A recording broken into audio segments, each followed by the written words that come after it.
শুভ সকাল বন্ধুরা, তোমরা সবাই কেমন আছো? আমি ভালো আছি।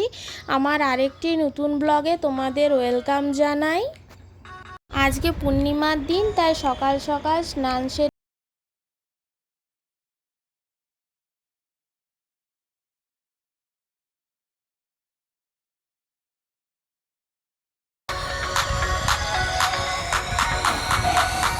পুজো সেরে এসে শ্রীমা শ্রী অরবিন্দকেও ধূপ আর ফুল দিয়ে দিলাম।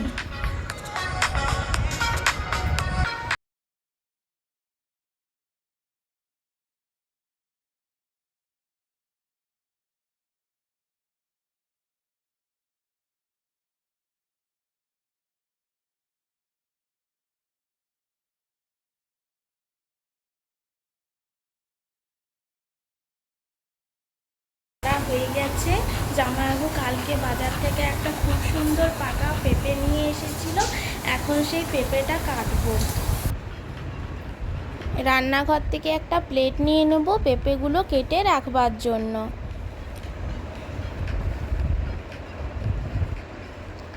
পেঁপেটার কি সুন্দর কালারটা। জানো বন্ধুরা, ছোটোর সময় আমি একদমই পেঁপে খেতে পছন্দ করতাম না, কিন্তু সময়ের সাথে মানুষের পছন্দ অপছন্দ সবটাই তো বদলে যায়। ভালো লাগা না ভালো লাগা বয়সের সাথে সবটাই পাল্টে যায়। তাই ছোটোর সময় পেঁপে খেতে ভালো না লাগলেও এখন মোটামুটি খাই। এখন খুব একটা খারাপও লাগে না।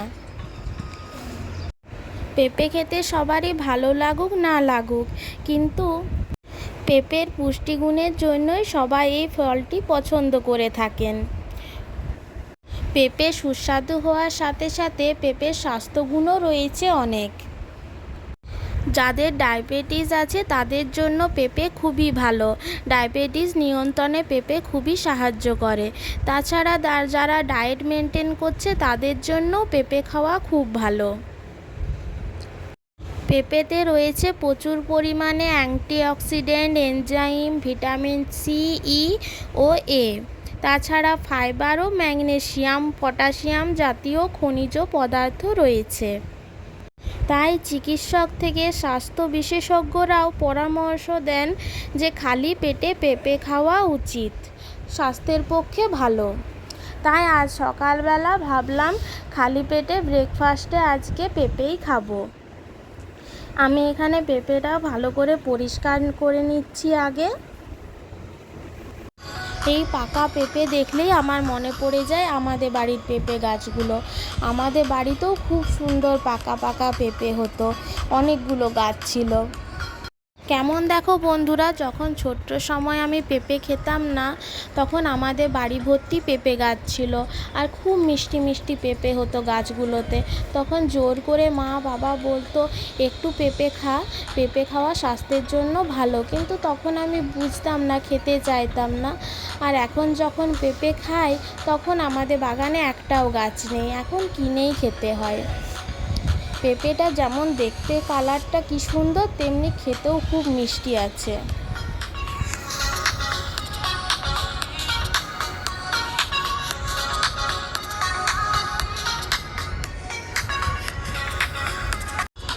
এখন দুপুর হয়ে এসেছে, মেঘলা ওয়েদার হয়ে আছে, বর্ষাকাল তো। মেঘ পরিষ্কার আছে, কিন্তু রোদও খুব একটা ওঠেনি।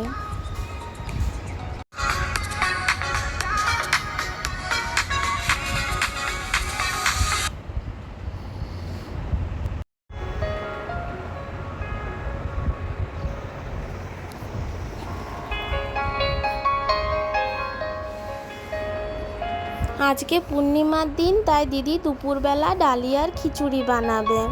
আমাদের বাড়িতে প্রায়ই পূর্ণিমার দিন এই ডালিয়ার খিচুড়িটা হয়ে থাকে, খেতেও খুব সুস্বাদু হয়।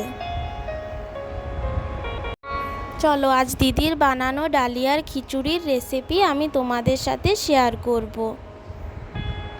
এখানে দিদি প্রথমে তেলের মধ্যে তেজপাতা ফোড়ন দিয়ে দিয়েছে, আর মুগের ডাল আর ডালিয়া ভিজিয়ে রেখেছিল সেটা ভেজে নেবে।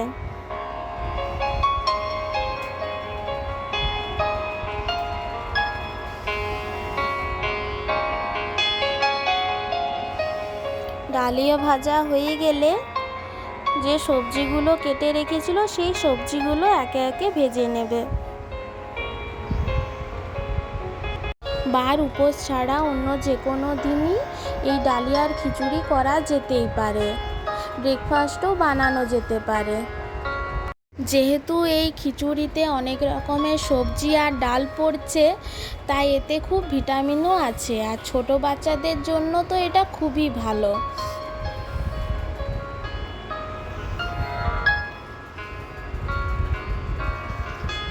এতে দিদি বেশি মশলা ইউজ করেনি, সামান্য একটু আদা বাটা, জিরে গুঁড়ি আর পরিমাণ মতো নুন আর হলুদ দিয়ে কুমড়ো আর গাজরটা কষিয়ে নিচ্ছে। এবারে প্রেসার কুকারে সব দিয়ে দেবে। ডালিয়া, কষিয়ে রাখা সবজিগুলো প্রেসার কুকারে দিলে খুব ভালো সিদ্ধ হয়ে যাবে আর তাড়াতাড়িও হবে। লাস্টে একটু টমেটো দিয়েছে, টমেটো দিলে স্বাদ ভালো আসে খিচুড়ির।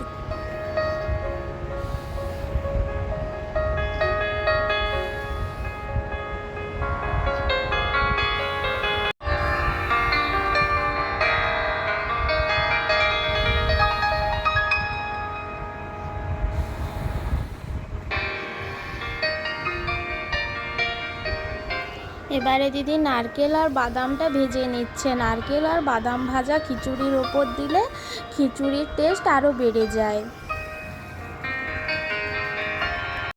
এবারে খিচুড়িটা প্রেসার কুকার থেকে নামিয়ে ওপর থেকে নারকেল, বাদাম আর যে বরবটিগুলো ভেজে রেখেছিল সেইগুলো দিদি ওপর থেকে দিয়ে দিল, আর কিছু কিশমিশ দিলে একটা মিষ্টি মিষ্টি টেস্ট আসে।